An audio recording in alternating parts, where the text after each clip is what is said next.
जय माता रानी। दोस्तों कैसे हो आप सब? आशा करती हूँ आप लोग ठीक होंगे। आप लोगों को सुनाएंगे दोनों बहनें, हम दोनों बहनें आप सभी को सुनाएंगी देवी पचरा गीत। तो आप लोग सुनिएगा और बताइएगा कैसा लगा। बहुत ही सुंदर देवी पचरा गीत है, तो बताइएगा कैसा लगा। चलिए सुनाते हैं।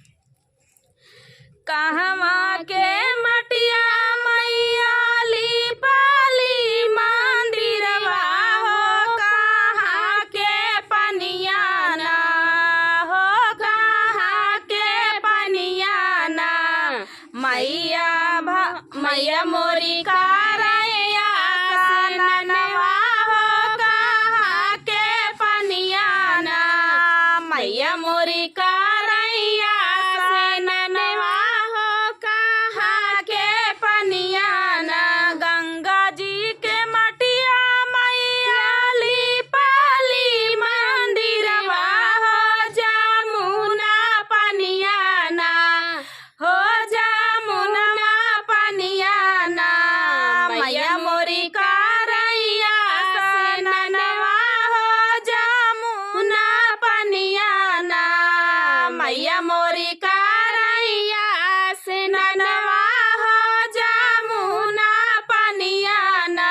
केथुआ कतेलवा मैया सिरा में लगवली हो, केथुआ का कही ना हो, केथुआ का कही ना मैया मोरी मारिया संवरई हो, केथुआ का कही ना मैया मोरी केसिया संवरई हो, केथुआ का कही ना।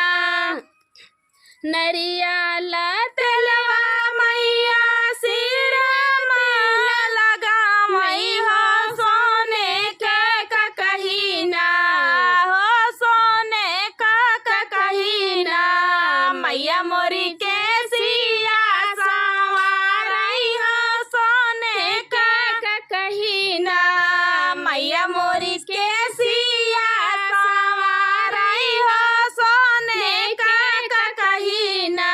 कहवा का सेनुरा मैया मांगिया समावई हो, कहाने टिकुली ना हो, कहाँ का टिकुली ना मैया मोरी माथवा सजावई हो, कहाँ का टिकुली ना मैया मोरी माथवा सजावई हो, कहाँ के टिकुली ना।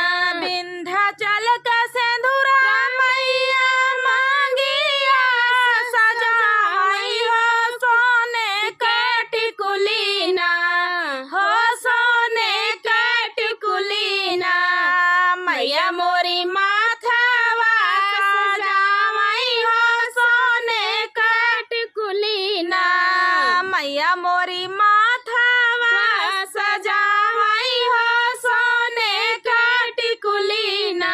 केथुआ का पेड़वा मैया डालली झलुआ हो, कवाना आसनना मैया मोरी लगावैया सनवा हो, केथुआ डरिया ना मैया मोरी लावैया सनवा हो, केथुआ डरिया ना।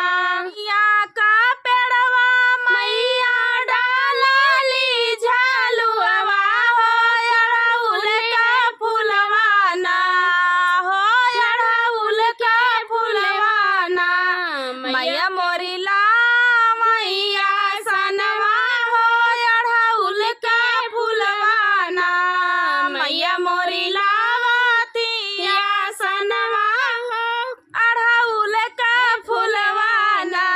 तो दोस्तों ये प्यारा सा पचरा गीत आप सभी को कैसा लगा कमेंट में जरूर बताना दोस्तों। तो चलिए दोस्तों मिलते हैं नेक्स्ट वीडियो में, तब तक के लिए नमस्कार।